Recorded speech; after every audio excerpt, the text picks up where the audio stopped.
De acá en más, los sonidos de la realidad. Son los audios de la mañana. Bien, Javier Milei esta noche a las 9 de la noche va a dar un mensaje en cadena nacional. Anticipó durante el encuentro de empresarios en el Yao Yao, en Bariloche, el viernes pasado, algunas de las razones por las cuales elige dar cadena nacional. A él le gusta periodistas muy afines a él, muy cercanos, los que casualmente son los que él nunca les dice que están ensobrados, pero, o cadena nacional, digamos, son las modalidades que elige. En realidad también atiende muy ampliamente a la prensa internacional. Con la prensa internacional es mucho más amplio en el criterio para dar notas. Pero bueno, volviendo a Milei, ahí dijo que lo que iba a hacer es anunciar que en el primer trimestre había superávit fiscal.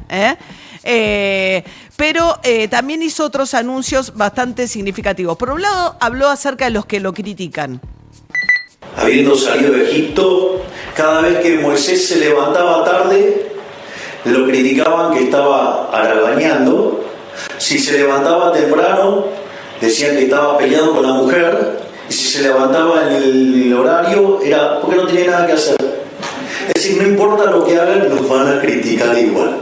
O sea, eso, digamos, es bastante tranquilizador al momento de iniciar la gestión, digo, porque se lo criticaban a Moisés. Entonces a mí me pueden decir de todo y yo tengo más que bien merecido. Bueno, todo el discurso que duró más de una hora, uno escucha a un Milei muy atento a las críticas de ciertos economistas, particularmente sobre, bueno, si es sostenible o no en el tiempo el superávit alcanzado y sobre si el dólar se está atrasando o no. Gran parte del discurso lo dedicó a contestar esas dos cuestiones. Por un lado, el tema del superávit. Los criticaron y dijeron que en febrero hasta nos explotaba el déficit primario. Nuevamente, déficit cero.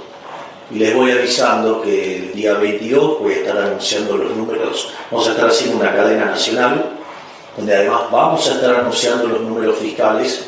Y les aviso que el primer trimestre del año terminó con resultado financiero positivo. Es decir, a todos esos analistas que dicen que nos va a explotar el déficit y todo eso, les dedico el aplauso que ustedes tuvieron recién o nuevamente la frase de Maradona. Bueno, la frase de Maradona a la que había aludido él era la tenés adentro, con lo cual decía a los analistas que me decían que esto no lo iba a poder sostener, la tienen adentro. Después también habló acerca de fugar capitales. Financian el déficit con emisión monetaria, generan inflación. Entonces empieza a haber inflación. ¿Qué hacen? Controles de precios. Ejemplo, la ley de góndola. ¿Sí? Ahora, ¿qué pasa cuando ustedes controlan precios? Aparece el desabastecimiento. Entonces, ¿cómo contesta la política? Con la ley de desabastecimiento. Es decir, se le van los dólares, entonces ponen controles de capitales. Y entonces, el que fuga, digamos, o sea, es un delincuente. Es un héroe. El que fuga es un héroe. Digo, logró escaparse de la garra del Estado. No, ustedes se ríen, pero digo, yo lo veo así. Digamos, o sea, pero digo, ¿qué le recomendarías a tu cliente? Digo, yo ahora me pongo el traje de economista. Digo, compradores. No, digo, bueno, digo, eso después se figura como fuga. Y la verdad es que si lo compran en negro, mejor.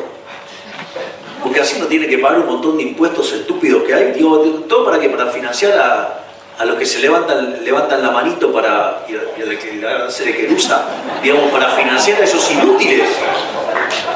Bueno, el que levanta la manito querusa está refiriéndose a la votación en el Senado para subir las dietas de los senadores y a la actitud esa un poco titubeante de Martín Lustó, donde levantaba poquito la mano el jefe del radicalismo. Pero más allá de esa, estuvo muy incisivo, muy agresivo con Lustó todos estos días. De hace rato, Milei, sí, que lo tiene apuntado a Lustó. Pero la idea de que la fuga de capitales, él dice, es cierto que cuando vos hablas de fuga a veces es sacar los dólares al exterior, no necesariamente es evadir impuestos.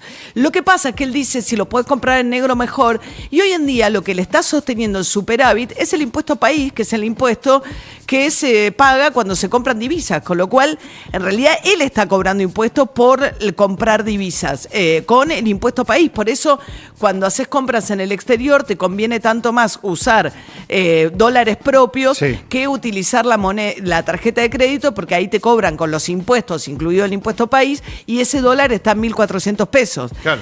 Bueno, mientras tanto, también Javier Milei dijo que bueno, que él odia los controles de precios, lo acaban de escuchar hablando en contra de eso, pero hizo una mención a la decisión que tomaron con las prepagas, desde Defensa de la Competencia, de obligar a las prepagas a retrotraer precios después de haber firmado un decreto por el cual dejaba librado el criterio a las prepagas cuánto aumentar sus planes.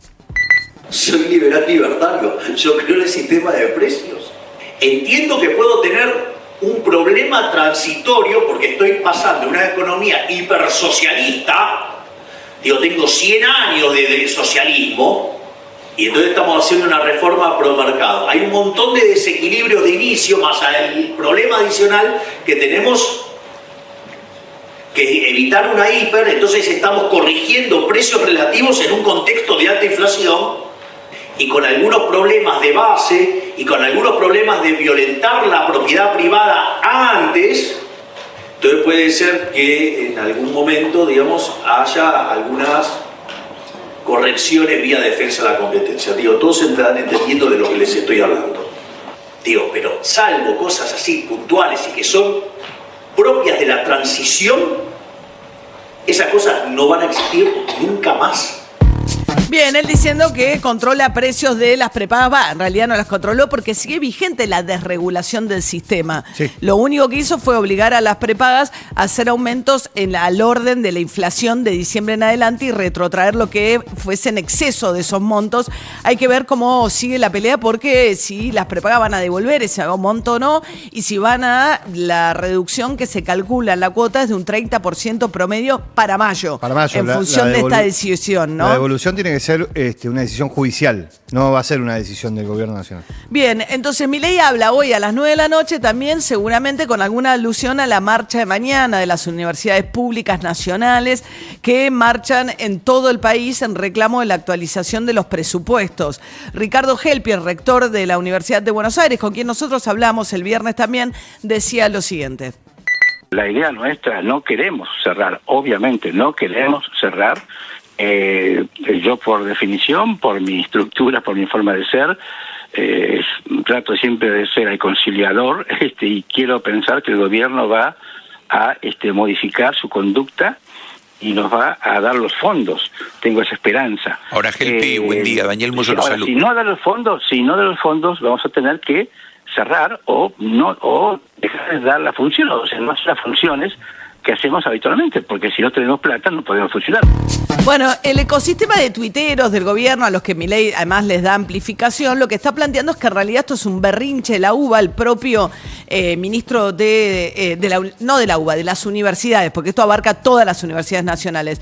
El propio ministro de Economía, Luis Caputo, retuiteó a alguien que le había dicho que esto era un berrinche, porque lo que no permite las universidades es una auditoría de parte del Poder Ejecutivo. Las universidades tienen autonomía y sus propios sistemas de control, pero la idea es que en realidad esconden curros y que por eso marchan, pero no porque estén desfinanciadas. Sin embargo, toda la evidencia respecto de los giros a las universidades, que es fácil porque está en el presupuesto, no es tan complicado de chequear, muestra que le habían prometido reforzar partidas porque el año pasado hubo una inflación del 300%.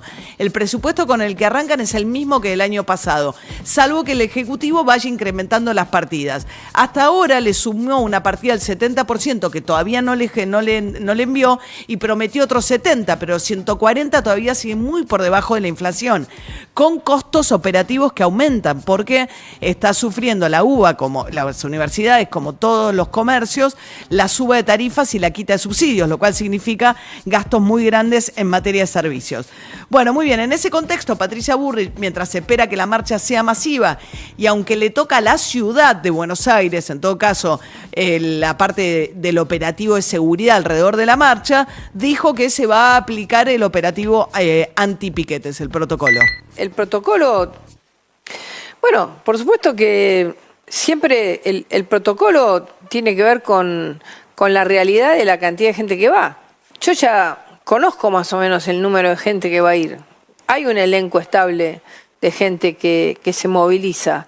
Así que nosotros vamos a aplicar el protocolo, pero pensamos que en esta marcha, sinceramente, puede haber una provocación. Que se junte la CGT, que haya salido toda la izquierda, que salga la CTA. Me parece que puede haber una provocación. Y una provocación es querer armar querer generar una situación para movilizarse de acá a la eternidad. ¿Qué tipo Vamos de a tener situación? cuidado. Bueno, la idea es que puede haber alguna situación de represión complicada. O sea, ¿qué quiere decir por una provocación? Va a haber mucho estudiante universitario que salga a las calles creo que la mayor tensión es si realmente termina siendo muy masiva la marcha, en términos de cómo se administra, ¿no?, esa cantidad de gente, si Patricia Bullrich insiste con que no puedan cortar calles. Hay que ver, porque de última la responsabilidad es de la ciudad de Buenos Aires, no de Patricia Bullrich, de lo que pase en el operativo de seguridad. Mientras tanto, Luis Caputo estaba en Estados Unidos y sufrió a mí me parece muy violenta esta situación. No me importa contra quién es, me parece del todo violenta cuando los filman encima. Que es muy canchero agarrarte con alguien e insultarlo, una figura pública, y filmar esa situación. En este caso, era una bioquímica argentina que lo cruzó a Caputo comprando zapatillas. ¿Cómo me dijiste que soy? ¿Cómo me dijiste que soy? ¿Cómo me dijiste que soy? ¿Qué soy? ¿Qué soy? ¿Ah? Una doctora en química trabajando por el gobierno de Estados Unidos gracias a haber estudiado en la Universidad Nacional que ustedes están tratando de liquidar. Yo también estudié. Sí. Y te estás aprovechando del loco ese que tenés de presidente para seguir robando. Delincuentes. Mirá. Bueno, hay un cruce previo que esto no registra, ¿no? Cuando ella lo increpa a Caputo, Caputo le contesta algo y después se pone a filmarlo. Caputo, que ha tenido protestas también en la puerta del barrio privado en el que vive, organizado por algunos movimientos sociales. Mientras tanto, en Brasil, Bolsonaro, que está impedido de ser candidato por haber alentado el intento de golpe contra Lula da Silva, salió a bancar a Elon Musk. ¿Por qué? Porque el titular de Twitter, el dueño de X, a quien visitó Milei, tiene la justicia electoral, justamente por esa misma investigación, le está pidiendo que cierre determinadas cuentas por haber alentado a la violencia, como ocurrió en su momento con la toma del Capitolio y Donald Trump. Elon Musk se niega y prefiere que Brasil lo multe y levantar oficinas de X en nombre de la libertad de expresión. Bolsonaro salió a defender a Elon Musk de la siguiente manera. É o homem que teve a coragem de mostrar, já com algumas provas, outras virão com toda certeza, para onde a nossa democracia estava indo. ¿Hacia dónde estaba yendo nuestra democracia? O quanto de liberdade já perdemos. ¿Cuánta libertad ya hemos perdido? E eu peço agora, y yo pienso ahora, respeitosamente, respetuosamente, uma salva de palmas para Elon Musk. Y les pido ahora respetuosamente un aplauso para Elon Musk. Me encantan los portugueses cuando, viste, cómo le ponen la I final a las consonantes. No tiene desinencia, no terminan de manera fuerte las palabras en portugués. No, un aplauso para Elon Musk. Bueno, 7:15 de la mañana. Mañana lluvias en la ciudad de Buenos Aires, humedad, ráfagas de viento, pero no hace tanto frío, 17 grados ahora, 19 de la